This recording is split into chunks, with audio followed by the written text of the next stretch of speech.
Chers internautes, Bénin Dabar, tout se poursuit et nous sommes à Dassa Zoumé. Dassa Zoumé, c'est le centre du Bénin, si on peut le dire ainsi. Dassa Zoumé, c'est une ville carrefour et nous sommes avec l'autorité communale avec qui nous parlerons de la thématique de cette édition de Bénin Dabar Tour. Nous découvrirons également Dassa dans sa splendeur, dans ses activités économiques, culturelles, dans ses atouts naturels et touristiques. Nous allons également faire un bilan, un petit bilan des actions du maire et son conseil depuis son élection. Et nous n'allons pas perdre de vue la thématique de cette édition. Agriculture et changement climatique, quel impact sur la sécurité alimentaire au Bénin. Merci de vous installer, monsieur le maire. Merci de nous recevoir chez vous. Oui, cher ami, bonjour. De la média majeure du Nord d'Abarou. C'est un plaisir pour moi de vous recevoir aujourd'hui ici. Alors, monsieur le maire, vous nous avez fait une promesse l'année passée, celle de nous recevoir cette année. Et Dieu faisant ces choses, la promesse est en train d'être tenue. Merci beaucoup pour le temps que vous nous accordez. Alors, pour démarrer, j'aimerais, et je suis sûr que plusieurs internautes aimeraient mieux connaître Dassa. Présentez-nous votre commune, s'il vous plaît. Oui, merci. Dassa, c'est la commune des 41 collines. Ah oui. Ça veut dire que Dassa est caractérisé par un échelonnement sur tout ce territoire de collines. Oui. Mais surtout, c'est une ville centrale du Bénin. Ouais. C'est une ville carrefour et tout le monde a l'obligation de passer par Dassa, même si aujourd'hui, il y a des voies collatérales qui contournent Dassa. Qui contournent Dassa, mais il faut vous dire, et cela, ça fait partie de nos objectifs, c'est de rendre Dassa incontournable. Ouais. Dassa compte environ 112 000 habitants sur une superficie de 1800 km². Ah oui, c'est beaucoup. Voilà, c'est beaucoup. Ah oui. Et il y a quand même des réserves agricoles, mais aussi des réserves touristiques par rapport à cela. Oui. À cet effet, il y a plusieurs sites touristiques qui plaisent beaucoup aux touristes qui arrivent. Et nous avons là aussi un projet pour rendre beaucoup plus attrayant ces sites touristiques. D'accord. Voilà. Donc, en termes d'arrondissement, Dassa a 10 arrondissements. 10 arrondissements, d'accord. 10 arrondissements, mais le plus gros arrondissement, c'est Paouyan, ok. avec 20 villages. Nous avons 93 villages au total administratifs. Oui. Et ces 10 arrondissements, nous pouvons dire qu'il y a 4 arrondissements qui sont des villes. Ok. Voilà, Dassa 1, Dassa 2, Pays et Paouyan. D'accord. Voilà. C'est ce que je peux dire tout de suite. Oui.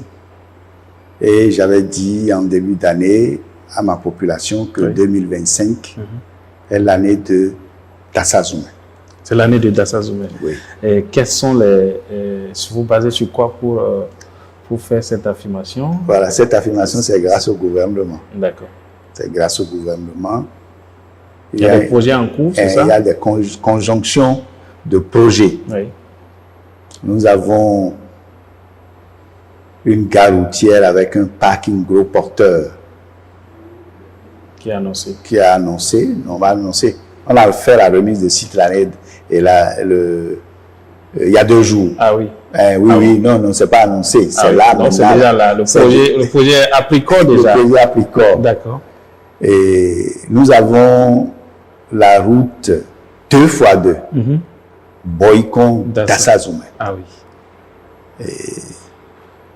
Et là, ça va permettre complètement de changer le parcours, même entre Parakou et Cotonou. Et Cotonou, absolument. Parce que lorsque je vais à Cotonou, j'ai l'impression que la distance Dassa et Boycon est plus longue que la distance Parakou-Dassa. Absolument. À cause de l'état de la route. Je disais que je peux aller déjeuner, faire mon petit déjeuner à Cotonou. Et revenir.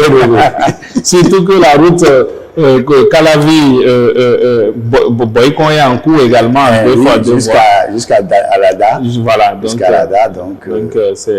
Donc, c'est ça. Ouais. Et d'autres projets, mais et il y a aussi l'assainissement de la ville de Dassa. Il y a un projet qui s'occupe de ça. Il y a plusieurs communes, mais Dassa est dans ce projet où là, parce que Dassa avec les collines, quand il pleut, rien ne les arrête. Ah oui. Donc, l'eau descend, il y a des érosions, il y a donc avec cet assainissement qu'ils ont fait, il y aura des couloirs qui seront construits à l'eau. Voilà. Et l'assainissement sera plus maîtrisé, il y a de l'assainissement et l'eau aura son canal pour circuler. Voilà. Il y aura un recueil de cette eau où on peut faire des cultures maraîchères. Ok, super. D'accord. Monsieur Omer, je sais que vous auriez aimé continuer par présenter Dassa à travers ses atouts, mais nous allons, c'est une question de temps, nous allons aller de l'avant. J'aimerais savoir les défis qui étaient les vôtres. Je sais que vous étiez dans l'exécutif communal avant d'être porté à la tête de la commune de Dassa. Donc, vous portiez ces ambitions depuis 2020, si on peut le dire ainsi. Dites-nous, quels étaient les défis avant d'être maire et après avoir été élu maire de la commune de Dassa? Votre question est un peu complexe. C'est vrai, j'étais dans la mandature, dans l'équipe de l'exécutif depuis 2020. Et avec cette équipe, c'est l'Union progressiste. On avait des objectifs, c'était d'amener Dassa à pouvoir progresser. Mais je suis moi-même personnellement, si je suis revenu à Dassa, parce qu'il faut vous dire qu'il y a 20 ans, j'étais déjà dans le conseil communal. Ah oui. Si. Mais je suis revenu parce que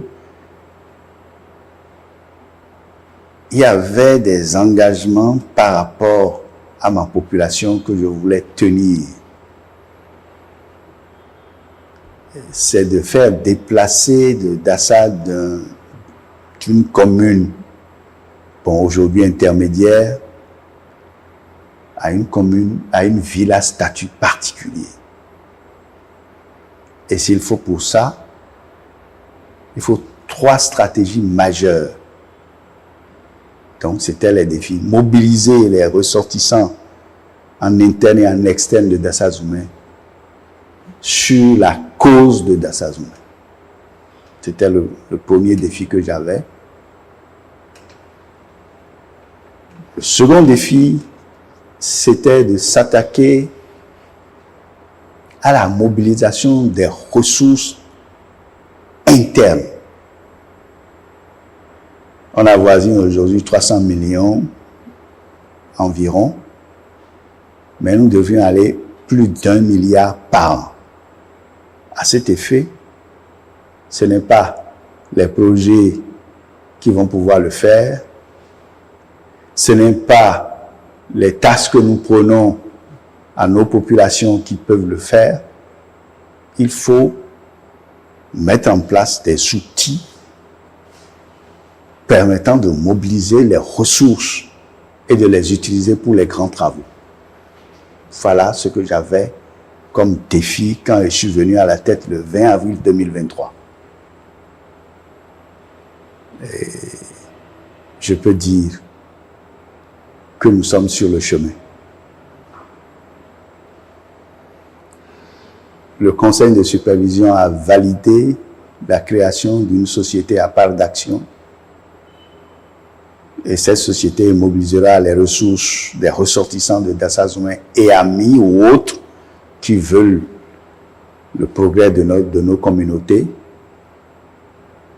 Le conseil de supervision aussi a validé que les grands travaux comme la construction, la transformation de l'auberge de Dassa que tout le monde connaît depuis 1963 en un hôtel à 3 ou 4 étoiles et de faire des résidences pour les pèlerins, parce que nous avons ici 2 sites religieux, le site de la grotte mariale et le site Sapata, ces 2 sites reçoivent environ 10 000 pèlerins par an.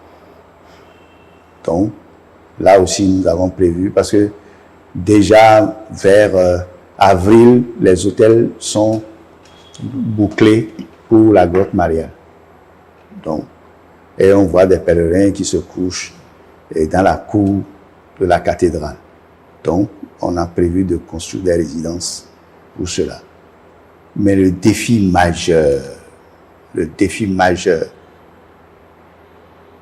qui doit être relevé depuis 1960, c'est la diffusion de l'instruction à la grande majorité de la population.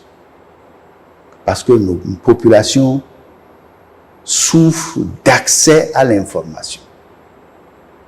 Donc là aussi, on a prévu de mettre dans les villages les classes des adultes. Classes des adultes, c'est quoi? C'est des espaces d'apprentissage de nos langues maternelles, c'est des espaces d'acquisition d'informations dans nos langues et c'est des espaces d'étude des cas que les populations rencontrent tous les jours pour qu'on échange sur comment ça va se résoudre. Il y a un grand écrivain qui dit que Karl Popper, les valeurs ne s'adoptent qu'en public. C'est au cours des rencontres publiques que quand il y a des modèles qui sortent, les gens l'adoptent. Et justement, les pays développés le savent, ils créent les stars comme ils veulent, mais c'est pour transmettre des valeurs à leurs jeunes enfants. Voilà à peu près ce que je peux dire comme défi. Et là où nous sommes en train d'aller, le conseil communal, le conseil de supervision a validé ces propositions.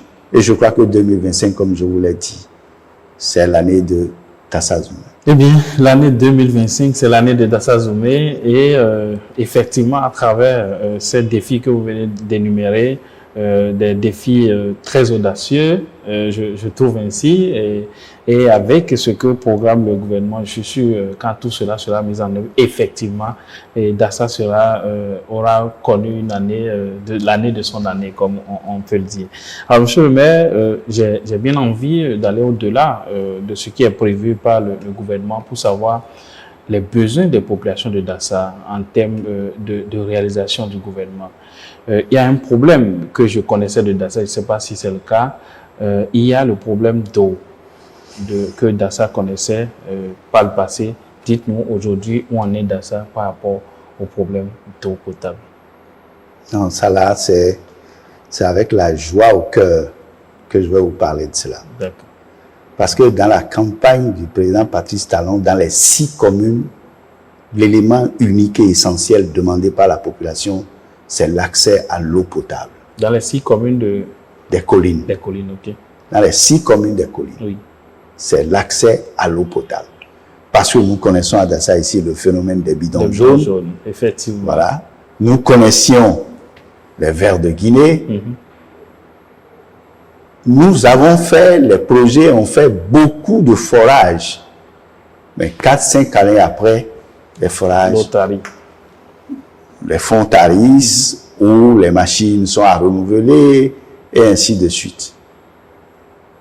Et l'audace de ce gouvernement, c'est d'avoir fait une retenue d'eau. C'est ce qui est réalisé actuellement. La retenue d'eau d'Aïe Djoko. C'est 2 millions de mètres cubes. 2 millions? Oui. Et les raccordements ont été déjà faits. Et ça, c'est la ville de Savè, de Glazoué et de Dassa Zoumé. Wow. Oui. Ça, là, c'est la joie au cœur que je vous le dis. Ah oui. Oui. Mieux. Le barrage de l'Ifou va être redimensionné pour produire 12 millions de mètres cubes d'eau. Donc, d'ici 2026, c'est clair et net, l'extension de l'eau dans tous mes 10 arrondissements et villages, ce serait effectué. Mais en corollaire, pour ne pas seulement se baser sur les retenues d'eau, actuellement à Dassa, on a déjà fini 2 forages et c'est un système d'alimentation multi-village. Okay. C'est-à-dire, on a fait le forage, il y a le château, mais ça peut couvrir 10 à 15 villages avec adduction d'eau. D'accord.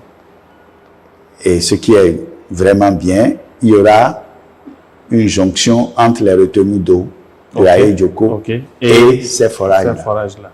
Donc, je peux vous dire que 2026 au plus tard, l'histoire de l'eau à Dassa, de l'INASES à Dassa est terminée. Ça là, c'est la joie au cœur que je peux vous dire. Et pour dire que quand un gouvernement fait l'engagement et que vers la fin de son mandat, c'est une réalité, il faut lui tirer chapeau. Parce que c'est rare. Ça, c'est pour ce que j'ai vécu, pour l'âge que j'ai, je peux vous dire que c'est rare. Ah oui. Merci beaucoup, monsieur le maire. On sent ce ouf de soulagement que vous exprimez à travers ce projet ambitieux qui doit pouvoir couvrir Dassa. Vous savez, Dassa, c'est une confidence, c'est ma belle famille. Donc, j'en sais un peu des conditions de vie de Dassa par le passé. Voilà pourquoi cette question, je devais la poser pour savoir ce qu'il en est aujourd'hui. Oui. Alors, vous avez parlé des ambitions que vous nourrissez, des défis que vous comptez relever, mais dites-moi, quels sont les défis déjà relevés de 2020 à aujourd'hui ou de 2023 à aujourd'hui? Non, c'est 2020, c'est une continuité. C'est une continuité. Voilà. C'est une continuité. Non, je puis vous dire que nous avons été appuyés énormément par le gouvernement.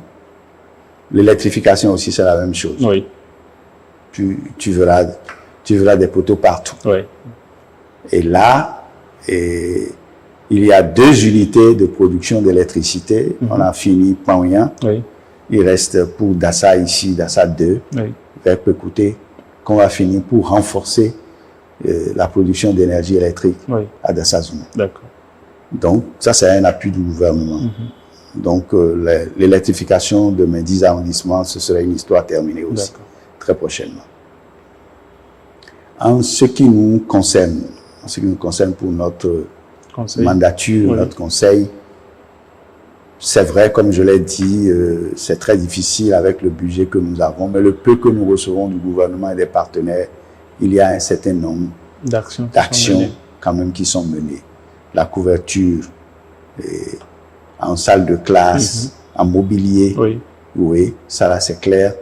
Et nous avons également les pistes rurales à aménager. Oui. Ça, nous le faisons régulièrement. Les centres de santé. Les centres de santé. Oui. Et sur notre mandature maintenant, nous avons, il y a le centre de santé de Bafo qui est complètement, c'est pas réhabilité, c'est une nouvelle construction. Ah oui, qui a carrément été fait. Carrément été fait. Oui. Et il y a la réhabilitation du centre de santé de Kéré. Et le joyau, c'est à l'hôpital de zone, nous venons d'inaugurer une maternité moderne. Wow. Oui, maternité moderne, ça a été, l'inauguration c'était fin 2024. Le ministre de la Santé était là, avec l'appui des partenaires. Et je puis dire que Dassa va servir un centre de référence pour pratiquement toutes les communes des collines par rapport à la prise en charge de la femme enceinte. Ok. D'accord. Monsieur le maire, la thématique de cette édition de Bénin Dabartou, c'est agriculture et changement climatique. Quel impact sur la sécurité alimentaire? C'est sûr, Dassa, en plus d'être une commune carrefour, doit pouvoir faire des productions agricoles. Vous nous direz tout à l'heure quelles sont les productions agricoles qui sont faites à Dassa et est-ce que le changement climatique a un impact sur ces productions agricoles? Non, il faut avouer que la commune de Dassa est une commune essentiellement agricole pour le moment. Ouais. Pour le moment. Donc, la majorité de la population s'adonne donc aux activités agricoles. Et là, ce qui reçoit en premier lieu, c'est le maïs. Et le manioc suit, et après nous avons le riz aussi qui est produit. Il y a le soja, en dehors donc des cultures de rente. Voilà. Mais c'est le maïs, le manioc, la culture phare. Les cultures phares. Et là, on a un projet qui appuie encore mieux cela actuellement. Le problème que vous avez posé, le changement climatique, je vais parler ça de deux façons. Oui, le changement climatique, ça a ses effets sur le territoire de Dassa-Zoumé. Effets comme changement des saisons, prolongement de la saison sèche. Quand le paysan attend la pluie, ça ne vient pas. Quand il n'attend pas, c'est maintenant que la pluie vient. Et quand ça vient en grande quantité. Et ça, ce changement climatique désarçonne nos populations. Et c'est pourquoi je dis que je vais l'aborder de deux façons. Nos populations actuellement, par manque de connaissances, sont désarmées face au changement climatique, malgré que tout ce que nous disons, que nous faisons par rapport à la sensibilisation à l'information. Ils sont désarmés. Parce que face au changement climatique, ce n'est pas une question de petits projets qui prendra quelques 3 ou 4 villages. C'est une question d'aborder la commune de Dassa-Zoumé avec toute sa population par rapport au changement climatique. C'est d'en faire une politique. C'est-à-dire que dans n'importe quel village de Dassa-Zoumé, le changement climatique doit être un problème phare, que toute la population doit être au courant, et les mesures à prendre pour lutter contre ce fléau, que toutes nos populations maîtrisent ces mesures, ces mécanismes, ce qui n'est pas le cas. On verra, c'est vrai, et grâce à un certain nombre de projets que des arrondissements, des villages d'arrondissements comme à Kofodjoulé, ils savent le faire, mais quand tu sors dans le village de Bafo ou de Kéré, ils n'en connaissent rien. Donc, l'histoire du changement climatique est réelle, actuellement, et ça attaque même la sécurité alimentaire. Même la sécurité alimentaire. Et donc, c'est ce que j'ai pu vous dire par rapport au changement climatique. Merci beaucoup, M. le maire, pour ces éclairages. Nous tendons vers la fin de cet entretien. Cette année, Bénin Dabartou est soutenu par un partenaire, le groupe KDK, Kidani Dada de Pessou, qui est un groupe agricole disposant d'une ferme agricole à Tchaourou, d'un lycée agricole à Parakou et d'une université agricole toujours à Parakou. Alors, dans le partenariat qui nous lie avec ce groupe, il y a le promoteur de ce groupe, M. l'honorable Charles Toko, a prévu pour chaque commune que nous allons parcourir 2 demi-bourses de formation, une pour le lycée agricole et l'autre pour l'université agricole KDK. Donc tout à l'heure après l'émission, nous allons vous remettre ces 2 demi-bourses que vous allez faire bénéficier à 2 fils aux filles de la commune de Dassa-Zoumé. Dites-nous, quelles sont vos impressions par rapport à cette nouvelle que nous vous apprenons? Oui, cette nouvelle d'octroi ou d'offre de 2 demi-bourses est une nouvelle surprise pour moi. Oui. Vous l'avez gardé dans votre poche. C'est une surprise heureuse. Oui. C'est une surprise heureuse. Et c'est le lieu de saluer l'honorable Charles Toko, qui,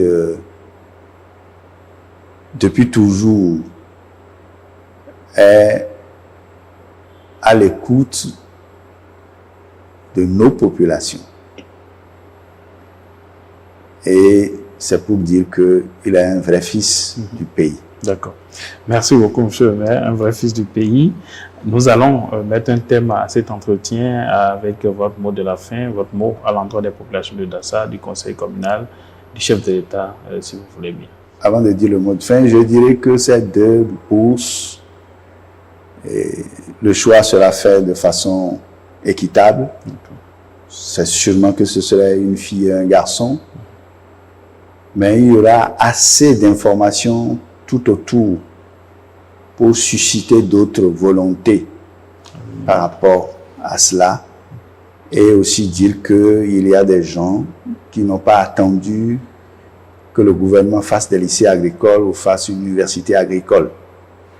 Donc, nous, en tant que conseillers de Dassa-Zoumé, nous allons aussi faire pouvoir ces sites de formation. Ça, c'est ce que je dirais en remerciement donc aux promoteurs. Par rapport à mon mot de fin, ici, je peux vous dire, par rapport au gouvernement, je ne vais pas faire comme nous faisons généralement. Ah oui, tant que tout n'est pas fait, il reste à faire. Non, je ne dirais pas comme ça. Les lignes ont bougé ici à Dassa. Je viens déjà de vous le dire. Donc, il y a un remerciement que nous faisons au gouvernement pour ça. Le reste, nous allons accompagner le gouvernement pour le reste. Voilà. En ce qui concerne ma population, le défi majeur, c'est le défi d'accès à l'information. Je l'ai déjà dit. Et quand la mairie et la commune, nous allons déployer donc ces classes d'adultes, je les invite à participer massivement à ces classes d'adultes. Voilà mon mot de fin. Je vous remercie sincèrement. Merci beaucoup, monsieur le maire. Mesdames et messieurs, chers internautes, nous étions à Dassa, la ville des 41 collines. Nous avons fait le tour d'horizon des défis du maire de la commune de Dassa. Nous avons également parlé des actions du gouvernement à Dassa. 2025 sera l'année de Dassa et nous serons tous là en 2026 pour faire le bilan du chemin parcouru. Merci de nous avoir suivis et à la prochaine étape. Au revoir. Abonnez-vous à la chaîne MP Vision TV et activez la cloche de notification pour ne plus rater nos vidéos.